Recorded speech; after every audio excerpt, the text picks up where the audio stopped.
So welcome again. You are here for building sustainable partnerships that deliver healthy outcomes. And we can go to the next slide. Thank you. I'm Claire Grace. I am from the Collaborative for Advancing Healthy Experiences in Out of School Time. We do a whole variety of things to bring providers together around out of school time and increasing healthy experiences, healthy eating, physical activity. We facilitate trainings. We bring groups of peers together. We create resources. We promote the use of evidence-based practices like promoting the healthy eating and physical activity standards. And we foster partnerships, which is such a good fit for the folks that we have brought on today. If you can just go back for one more second, Bianca. And then I also just always want to note that we, as part of this project, we are partnered with the National Afterschool Association and that we are funded through the CDC. And we really appreciate our partners at Dash who support this work. And now we absolutely can go to the next slide. I think we missed. I'm sorry. Let me go back one more. I'm looking for the agenda, but that's okay. If I will just, I can just let folks know that is the agenda maybe, okay, I'm so sorry, folks. Can you go like 2 slides, Bianca? Go one more. There it is, today's agenda. Sorry, I had those a little bit out of order in my brain. So we're already through the first item, and we're going to introduce our speakers in just a second. Welcome and introductions. We're already on a roll here.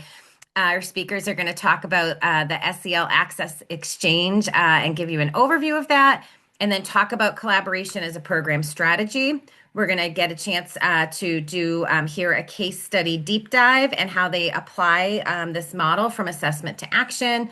We're going to do key takeaways and reflections, and then we will have some closing and feedback, all planned around the goal that for this webinar, we really want you to be able to recognize the key elements of successful cross-sector partnerships, to be able to look and identify your organization's strengths and strategic priorities that can help you kind of anchor that collaboration and help you to identify potential partners that you can connect with, and to assess existing and potential partnerships through a strength-aligned lens. And so just to confuse things, I would now love you to go backwards, Bianca, so that our featured presenters, Gwen and Katherine, can introduce themselves, and then we will move forward with the content. So, Gwen and Katherine, take it away, please. Hello, I'm Gwen Moss. I'm from Illinois Afterschool Network. We're here serving the great state of Illinois. And at the same time, I'm thrilled to be working on this project and in this amazing workshop with Katherine Korey from Bright Promises. Thank you, Gwen, and welcome everybody.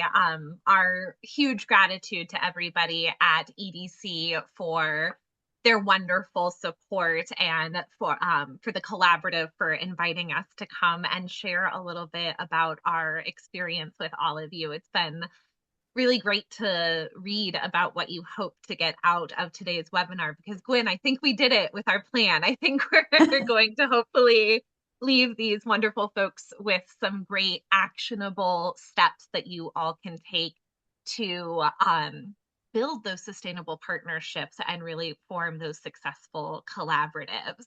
I am the executive director of Bright Promises Foundation.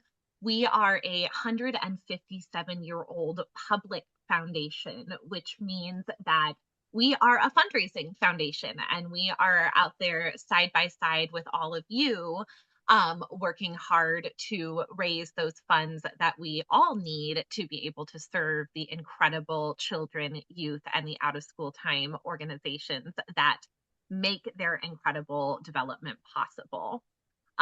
It looks like we're having a momentary technical issue with our slide deck. So I am going to just describe for you a little bit about the SEL Access Exchange, because we wanted to root you all in a real living, breathing resource before we start talking about the collaboration that created this resource. And this is the product of many, many years of work, many, many years of compromise, many years of evolution and willingness to grow and change together. And we're really excited to share with all of you the SEL Access Exchange. And we've dropped the link in the chat.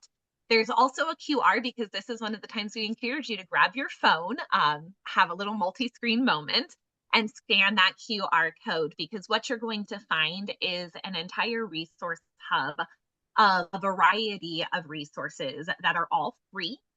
They are designed for both parents, caregivers, and service providers. And they support social emotional learning in a variety of settings and through a variety of lenses. All of these resources, if you can go to the next slide, please, Bianca.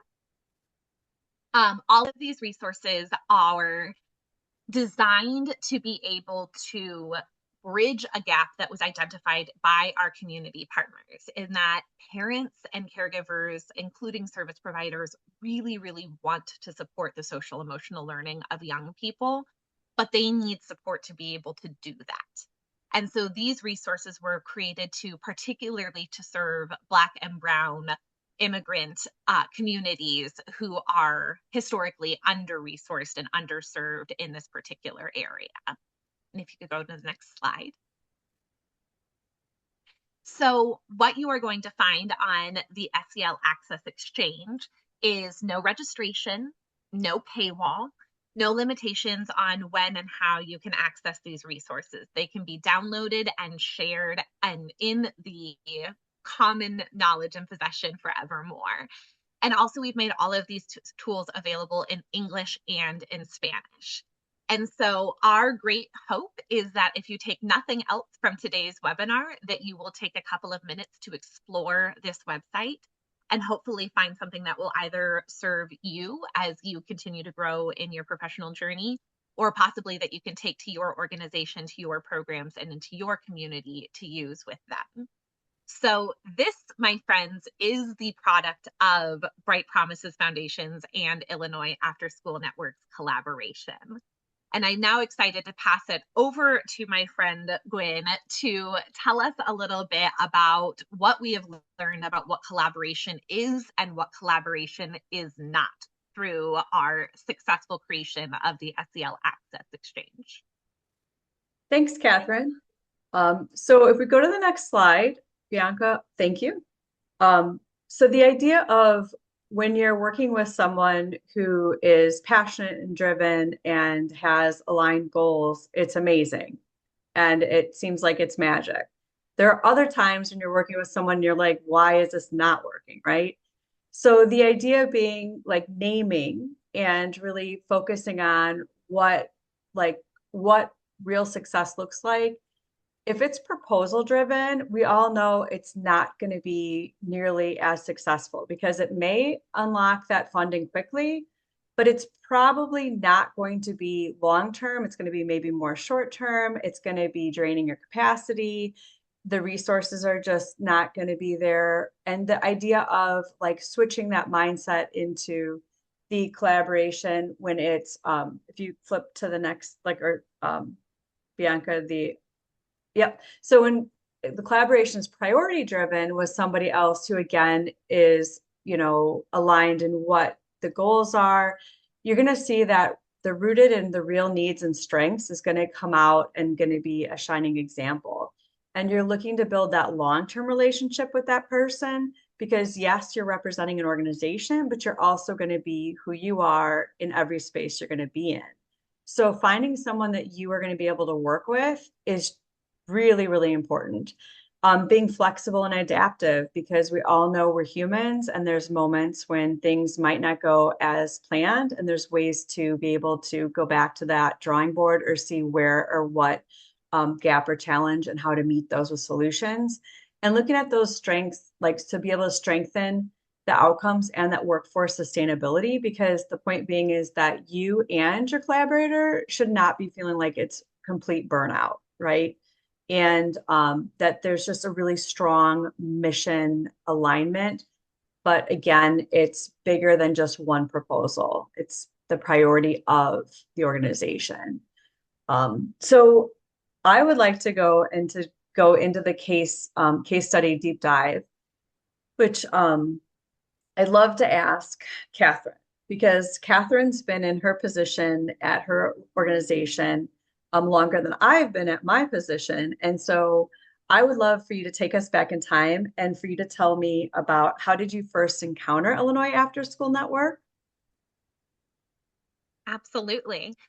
Before I do, I want to ask everyone, and you can either let's maybe we can use our reaction tools. Using the thumbs up tool on Zoom here, let us know, have you ever had a failed collaboration? And I'm going to be transparent and go ahead and thumbs up myself because we have definitely navigated a failed collaboration or two before. Um, I was reflecting on a preparation. I'm glad to see that we're not alone in having failed at this effort to collaborate before.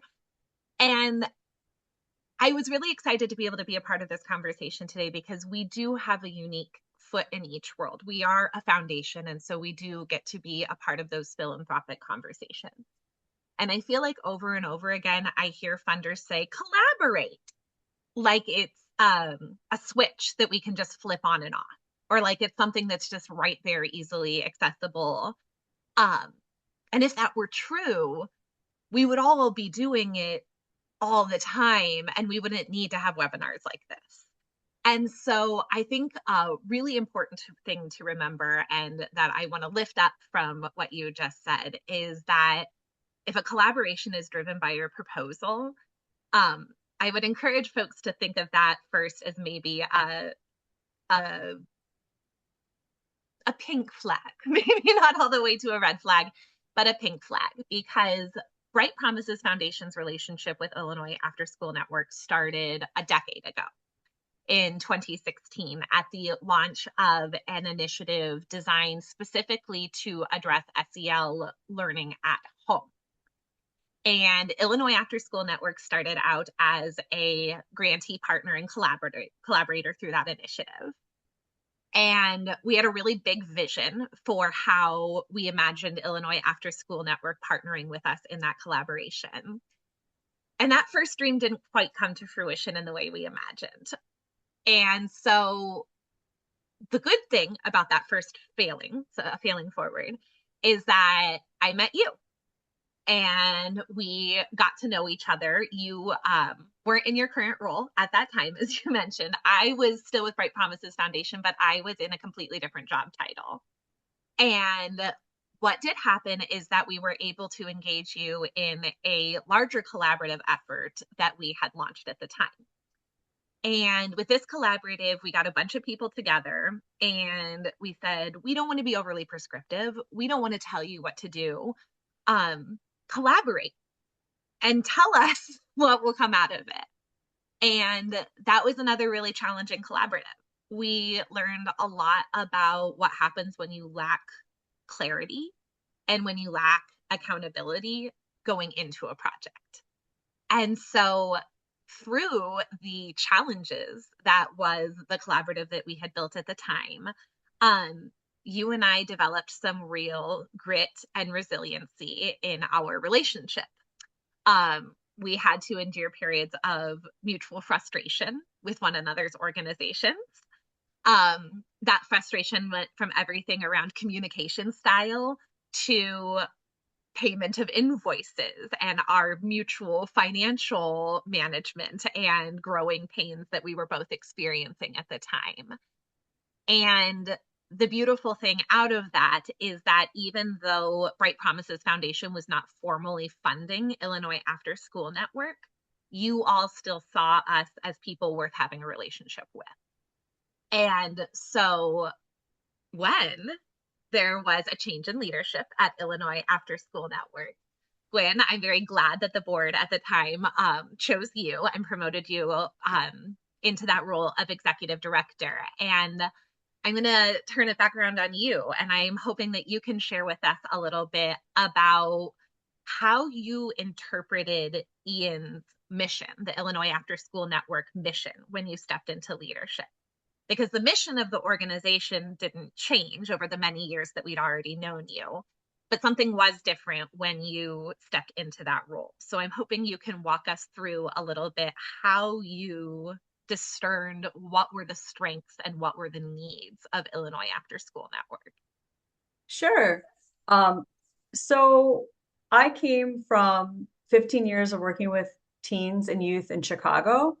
And so when I stepped into this role and changed like that, the role changed, but at the same time, my approach and who I am is still going to be staying aligned with my own, values and beliefs. And what I found working with youth and working in a community is that the more you listen to the community and the youth, and the more you take into account their interests and their excitement, and start to really qualify and quantify those, then you're able to also support people where they're at. And that idea of it's a service leadership type of feeling where you're there to serve. And I always believe that it's a privilege to work with youth, and that idea of when you're in a position and changed into this role, that idea of volunteering and serving still stayed with me. So as Ian's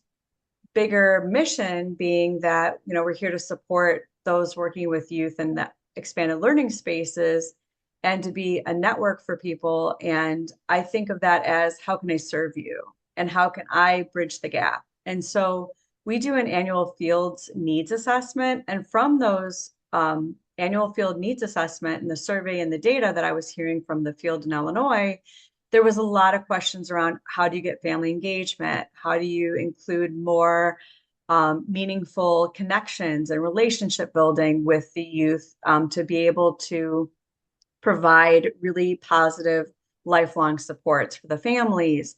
And a lot of that goes back to that social emotional learning, emotional intelligence.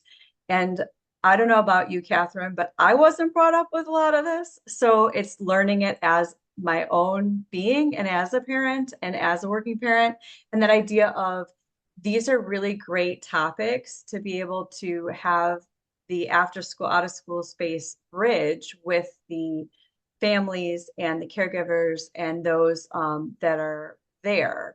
And so my interpretation of how Ian can serve is to look for, we can do certain things, but we can't do everything. And to have really like quality, strong partnerships, relationships with others that have really clear, strengths in other areas, such as with Bright Promises and your the ability to be able to host and do all these amazing projects and really bring it into people's homes. And that idea of we can start to get the after school field to connect and help, because we're all looking for that extra tool or trick or tip in order to have it sink in, because everyone's a different type of learner.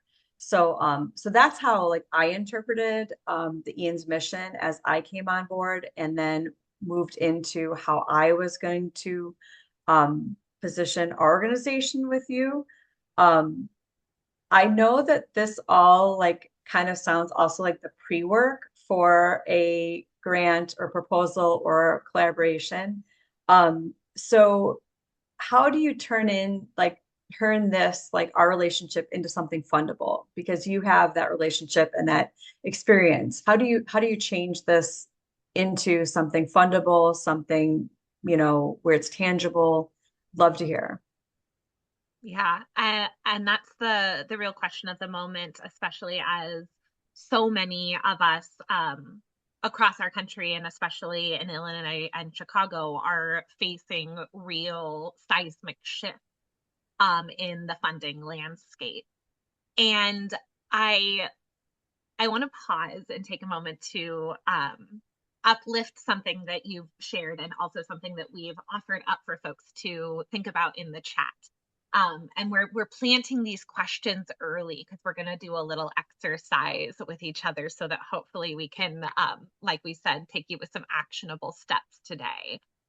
But the moment that I saw all of this this relationship, this work, this resiliency turning into something fundable actually happened at the breakdown of our very first SEL Parent Summit.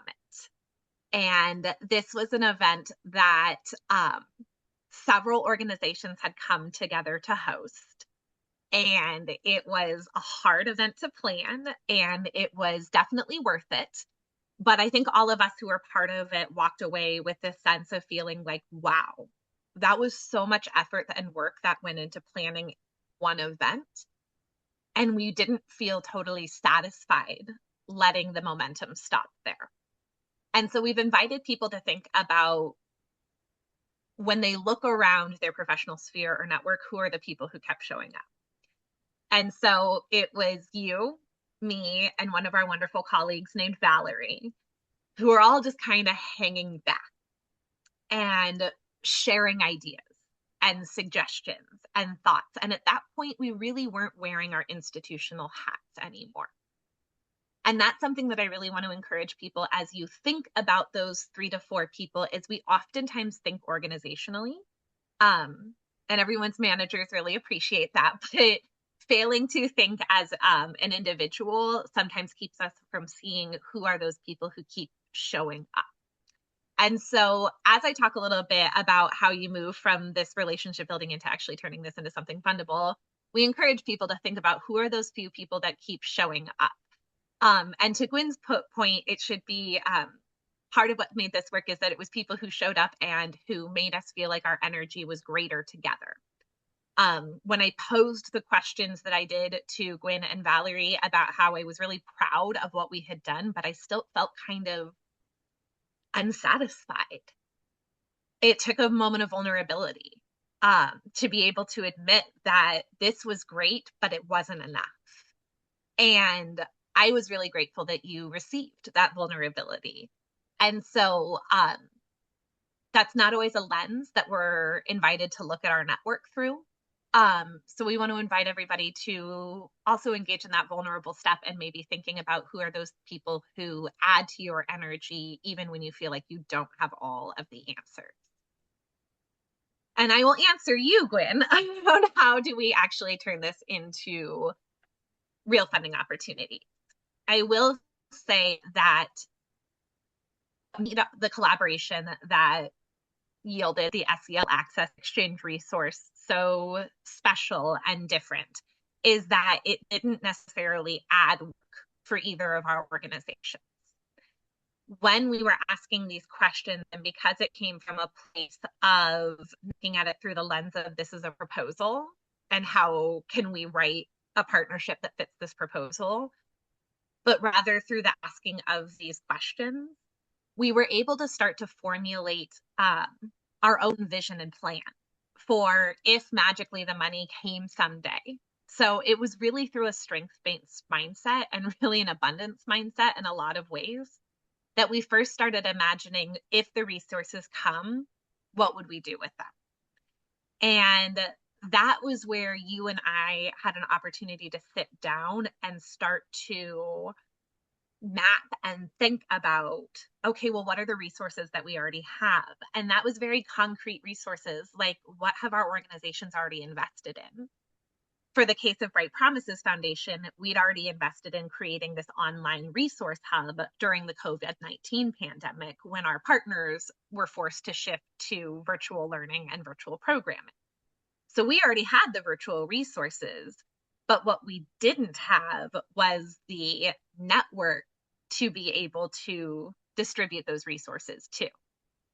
And it was in talking to you about the field needs assessment and some of the needs that came up through that, that you shared with me, we have this great need to provide trainings in this space, but we don't necessarily have the experts and trainers on hand to provide that need. And so it didn't become fundable because either of us found a proposal and decided we should collaborate for this opportunity. It came because we saw in each other our mutual strengths. You recognized something in Bright Promises that I knew, but because of my closeness to it, I really hadn't thought about it as a potential tool for a collaborator. And I really want to uplift the value of the needs assessment that you do. And I'm hoping that you can just take a minute to tell us a little bit about that, because when I first learned about this, I thought this was something that you had to do or that everybody was doing. And it was one of the things that really helped us understand that our collaboration was such a great fit. So I would love if you could tell us all a little bit about that needs assessment and how you do it. Sure. I should back up and say, during grad school and working with teens in Chicago, we would do these student interest surveys, which were amazingly helpful. And I love the idea of surveying what you're into, what you hate, like all the things, right?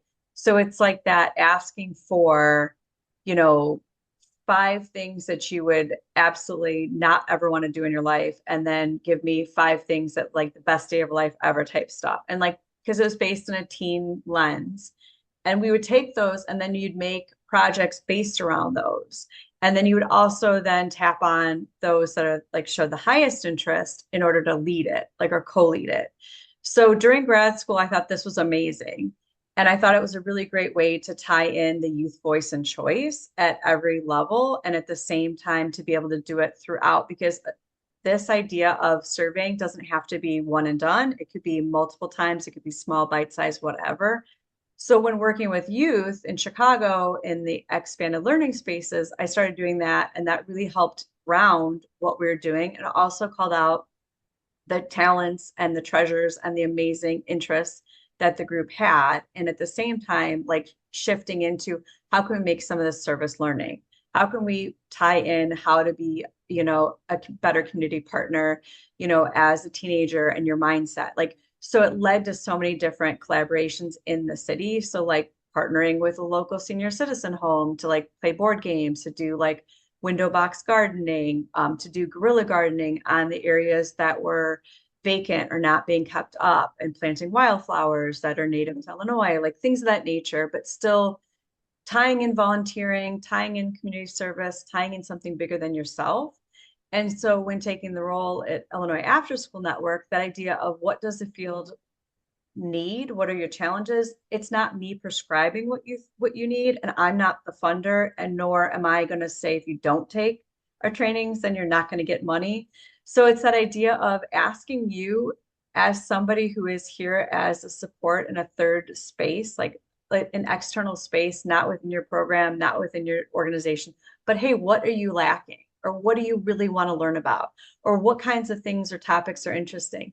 So asking the field that each year, and then tracking what they're asking for, and then setting our trainings based on what they're reporting out and sharing with us, and their vulnerability of, hey, we're having a hard time gathering the families or engaging the families, or hey, we're having a really hard time figuring out how to do, entrepreneurial projects with the older youth.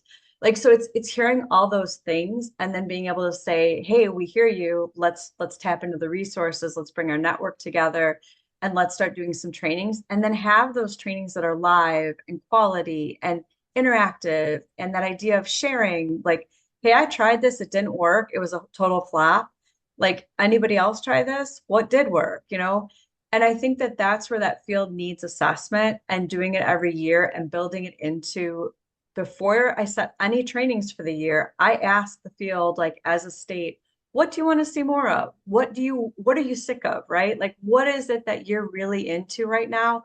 Or what is it that you're not sure about? Because those those things change year to year, and they could even change month to month, depending on, as we know, funding or other issues. And that idea of AI, like where are we as a field, as a state, as a united body, looking to do great things and like make positive impacts for youth and their families, and to make our community stronger? That's where it's really trying to get them to figure out and tell me, and then we can help plan it. So that's kind of like that field needs assessment, and like where like that idea of listening before prescribing or setting up anything, and then collaborating. That's Thank you so much Yeah. for giving us a little bit more insight to that field needs assessment, Gwen, because I think that's a powerful tool that made this project so successful and this collaboration so successful when it came time to get it funded.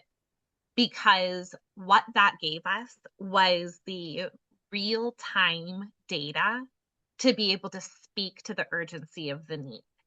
And so it was through the bravery of Illinois Afterschool Network of being able to ask what the need is, even though you ask knowing you're not going to be able to meet 100% of everything that you hear. And I think sometimes that can be hard for any of us to speak to our peers, our colleagues, our constituents, our clients, and ask them what is great, but also what's missing, because that's another act of vulnerability, to sort of seek out that gap. But once we had an understanding that there was a real demand and a need, it was during your busiest time of year. I won't say you were planning a large statewide conference, but because of our many, many conversations, because of this dream we had dreamed up of what a collaboration could look like, when the proposal did come across your desk, when the opportunity did come across your desk, I will say, as somebody who has been in grant writing and grant reviewing for over a decade, it was the easiest grant that I've ever written. When it came time to write the proposal, it was clear what each of our roles and boundaries were, because we had been developing that relationship over so much time. And it was so easy to tie that back into the real and urgent need into our community, because we had already spent so much time aligning vision and values, and being able to turn that into action in a proposal was something that truly built our capacity even further. It gave us a chance to start to think it out and put real dollars and cents to that dream. And I'm really happy to share with this group that we did indeed secure external funding for this project that allowed us to scale it up and include new training cohorts and workshops. And thank you, Kate.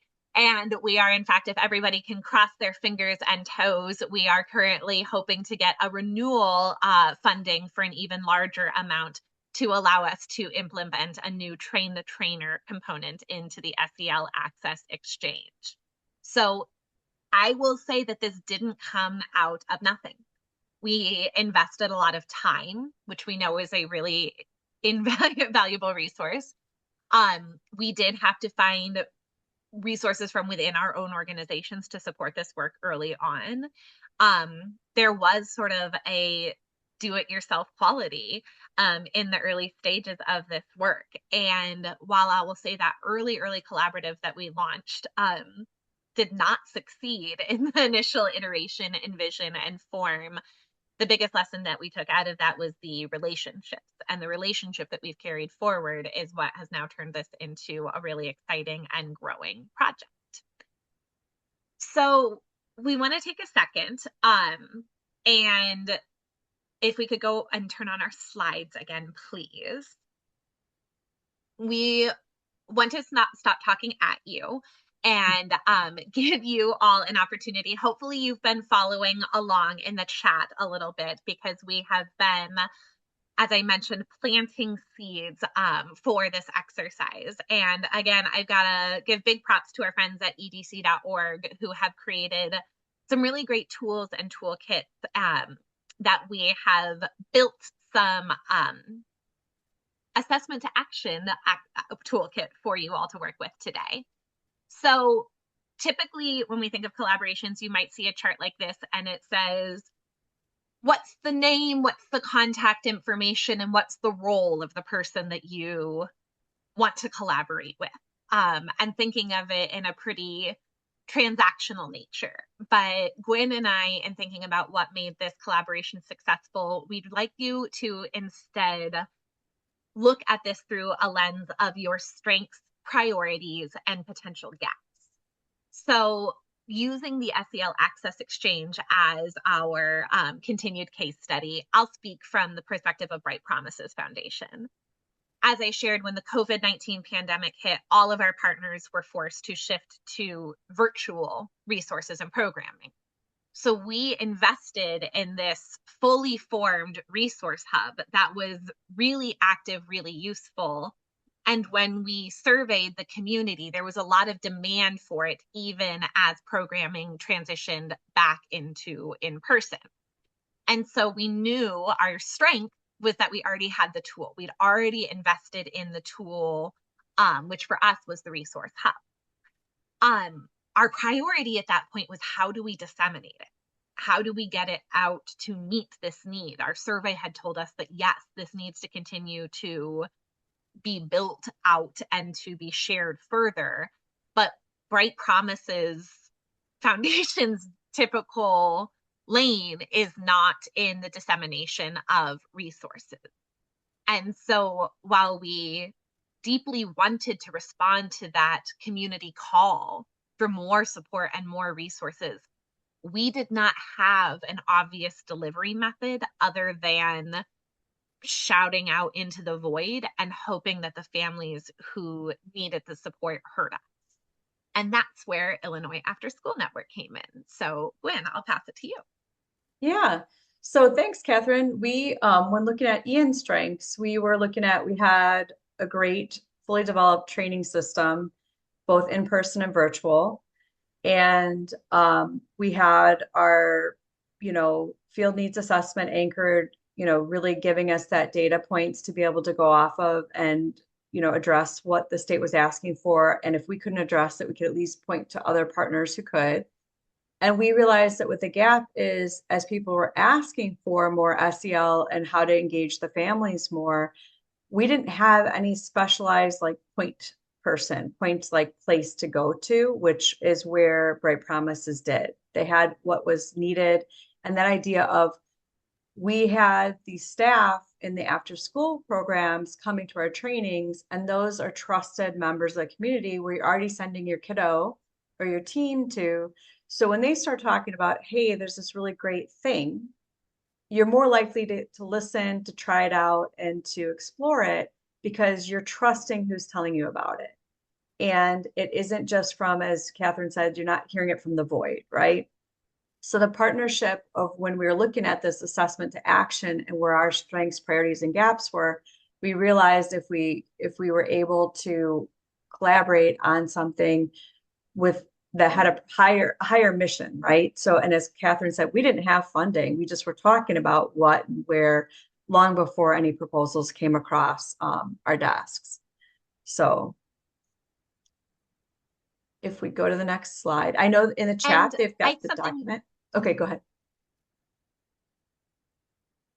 Okay, sorry. I just wanted to an uplifter today of uplifting previous things, but I know as we were preparing for something today, Gwen, something that you shared with me that really, really resonated is that it's so critical again that we look at this through as the actual people that we are.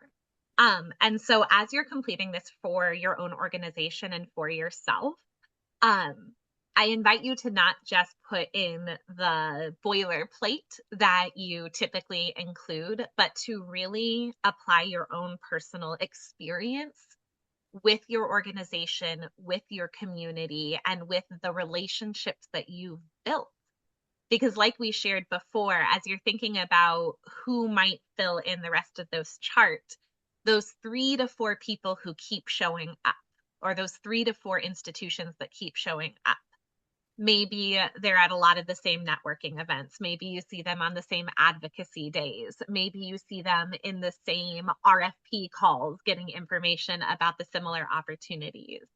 Instead of viewing those folks as potential competitors, this is an opportunity to think about, as individuals, the people who make up that organization as essential players in the ecosystem that we're all part of. So sometimes taking on that institutional lens can limit us from thinking about how we fill out this chart. So if you scroll to the top of the chat, we do have this available for you as a downloadable document, as well as a Google Drive link. And we encourage you all to pull this up and take a little bit of time to brainstorm um, who are those 3 to 4 people or institutions that keep showing up? What do you see their strength as, and where do you see your organization's strength as? Similarly, you can fill in this idea of priority and gaps. And this is something that it's okay to assess your ecosystem, because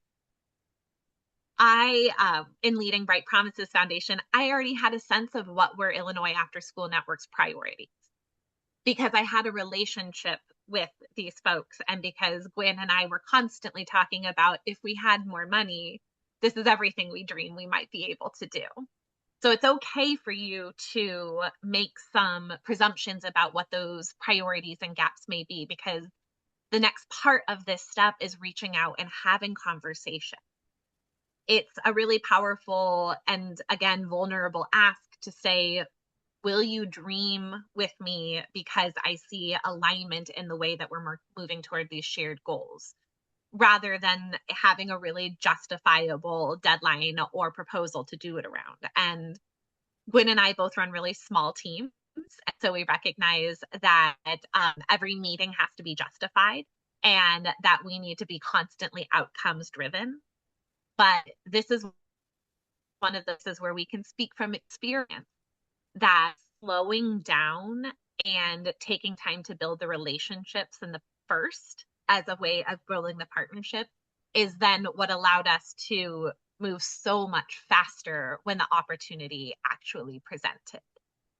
And so when an opportunity presented, if you could go on to the next slide, please.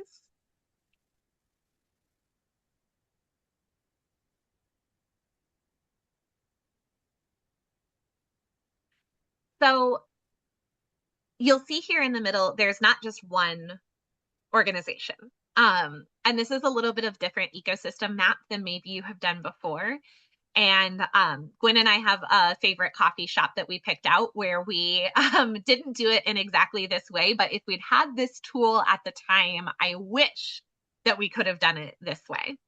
And what that is that we, instead of thinking of our ecosystem separately, we merged them together, and we thought of what is all of the strengths that we both bring to this collaboration. And Gwen, I would love to hear from your perspective, what was sort of the aha moment for you when you saw that we had an opportunity to really scale the work that we had been doing? I think, to me, the aha moment is that everyone has favorites, right? Like, we all have favorites in life. And when you're in like a work setting and you like have that person that like lights up your face, and that their face lights up when you see them across the room, and you think like, this is going to be a good meeting because I got that person here, or like, this is going to be great because I got that, like, the ride or die, right? But that idea of like, I think the aha moment was, this is doable, right? Like, it was like that feeling of, as we're dreaming out loud, it was all doable. It just was, okay, it sounds like, oh, we just have to find some money. But it really was like that moment of, this is all tangible. This is all accessible. We can do this. We can also be really accountable. I also trust Katherine is going to uphold her portion. I am not like going to sit there and like worry or micromanage or anything like that. Like, it just has that feeling of like, the aha moment was, this is a naturally good fit. We just have to figure out where we can figure it, like, I mean, the funding portion. And as like as we're all doing, grant research and writing and all sorts of stuff, it was like that moment when I read it and I thought, well, this would be a really great idea. I wonder if, and then of course, before writing that LOI initial thing, just like the mini one, I said to Katherine, hey, what do you think? Like, I'm putting it in. And she's like, oh, yeah, sounds good. Just like what we were talking about. So it wasn't as if I'm like, hey, Katherine, what do you think about? I mean, it was like we had already had these conversations. So I felt like this is an aha moment of, hey, this is really a good, like, this is a good plan. Like, this is a good fit for this.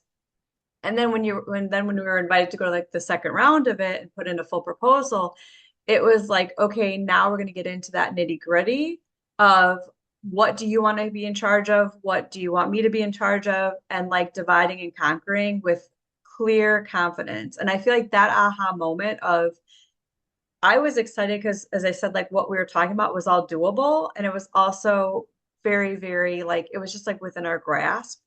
And that idea of helping, serving the community and the youth and the families, it wasn't a lofty goal. It was literally like, hey, I'm a parent. I would love to have this information. This is really helpful for me. I would love to be able to start to disseminate and share this out. But I also am an adult in this world we're living in where I don't want to click on something without knowing, is this backed? Is this quality? Who is this? Right. So it's that moment of like, I could put myself in the shoes of the user at the same time of like, yes, this makes a lot of sense. Yes, like let's pair it with trainings, let's pair it with outreach. It all was like that aha of like, this is doable, but it's also with somebody I trust, feel confident with, and really like, you mean, can be able to blend in. You mean like where like you're able to blend, but still be yourself, right? Like we're not merging. It's just a collaboration. So I think Yeah. that there is a difference in the long term.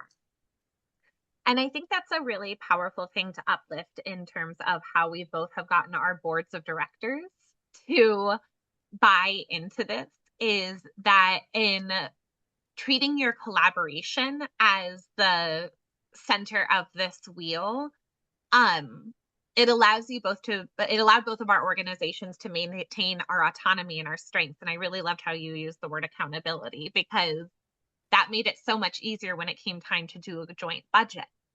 We already knew the strengths that we were each bringing to the table. And so it made clear sense for us to align budget allocations with where each of our strengths lied. And I think one of the really incredible pieces of the collaboration that is a unforeseen benefit is both of our institutional capacity has grown because of we are learning from one another's strengths.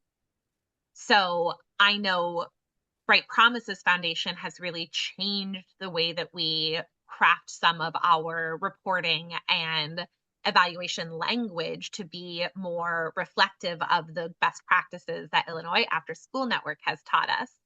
And I know too, working with our external evaluation team, that Illinois Afterschool Network has learned some new and different practices about fielding surveys that has really enhanced your institutional capacity. So I think that's one of the things that we didn't go into this with the goal that either of our institutions would enhance our ability to deliver on our mission.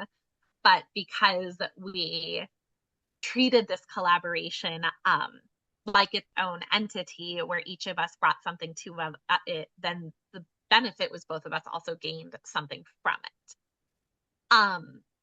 So we want to just now, if we could change slides, please, Bianca, invite all of you in these last few minutes that we have together to reflect a little bit and think about some actions that you can hopefully take with you to your home institutions and to your potential collaborators. Hopefully this slide is going to switch.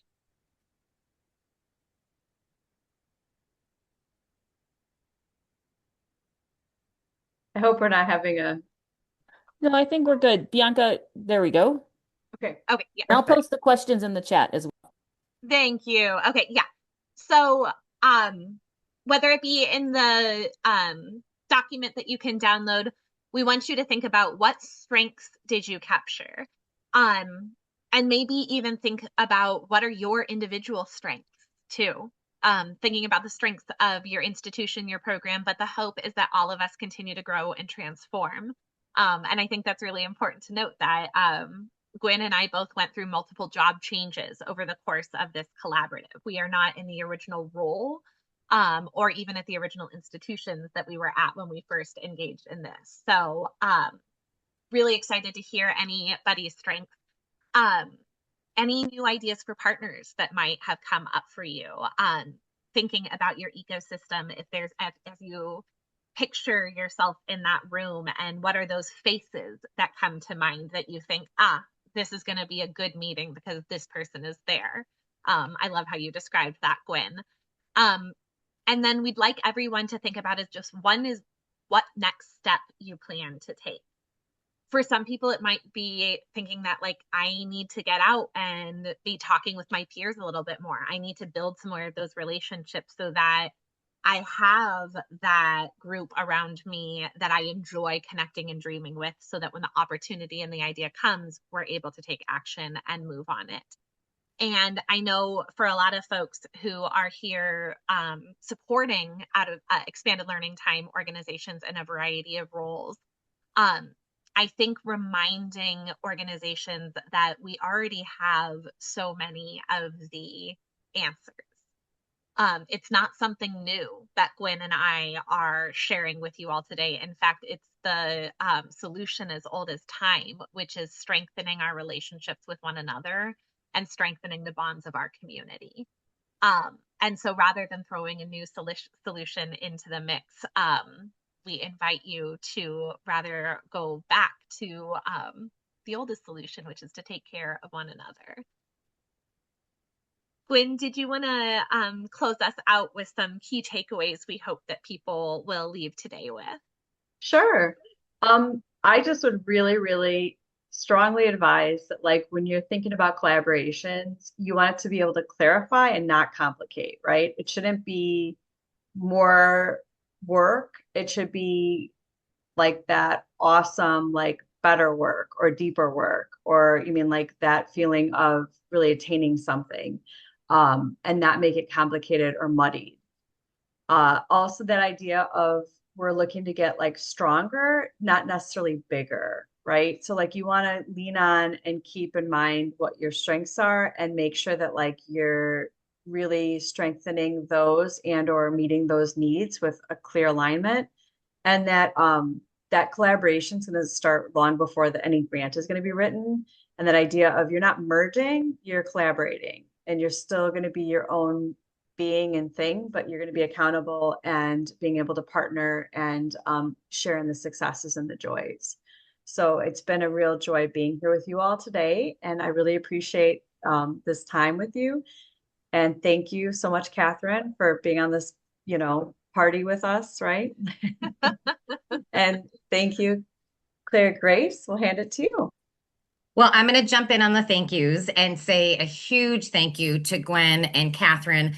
I just thank you so much for what you shared. I think being able to hear this in such a conversational way of, how this, like, I think that gave a lot to showing us how this really evolved. And I just really appreciate the two of you taking the time to be on with us. So thank you so much. We have just a couple last things. Bianca, thank you so much. We, as I mentioned in the beginning, would love for everyone to take a moment to fill out our feedback survey. You can either use the link in the chat or you can use the QR code here on the slide. And while you are taking a couple minutes to do that, we encourage you go right ahead and do it now, or take a minute at the end before you go too far. We are going to advance to the next slide, so I can just tell you a few things. We would love for you to continue to connect with us as a collaborative, and there's a few things that I want to share with you. One is one of our resources, our kind of foundational resources that has a connection to what was talked about today, is our assessment to action guide and workbook. And so it really takes a process of trying to implement evidence-based standards, specifically the healthy eating and physical activity standards, but it really could be applied to anything. It takes that and breaks it into smaller steps. So they're kind of like easily digestible steps to work on over time, from doing an assessment and some self-reflection about what you're already doing well, where you'd like to do some stretching or see some improvement, to helping to prioritize those, to building those into action steps, to then actually creating an action plan. So it's a whole guide that explains how to do that, and then also comes with a fillable workbook. Kate has put the link in the chat if you want to check that out. Would also love if you are interested in signing up for our newsletter, and then hot off the presses, you will be the first to know when we have upcoming trainings. We also offer opportunities to amplify and share your work.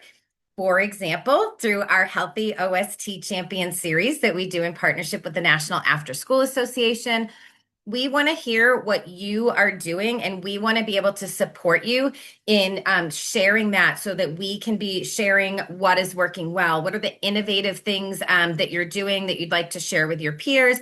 One of the ways that we do that is through our Healthy OST Champions series. We also are here to help support if you want to write a conference proposal and you've never done that before, you want to elevate your work in some other way. We would love to support you in doing that. And if you'll go to the next slide. I just want to say thank you again. Thank you to Kate and Bianca and Anna in the background from the Kahi OST team. Thank you again to Gwen and Katherine. This was an incredible conversation. And if anyone would like to reach out to us, you can always email us at healthyost@edc.org. Thank you.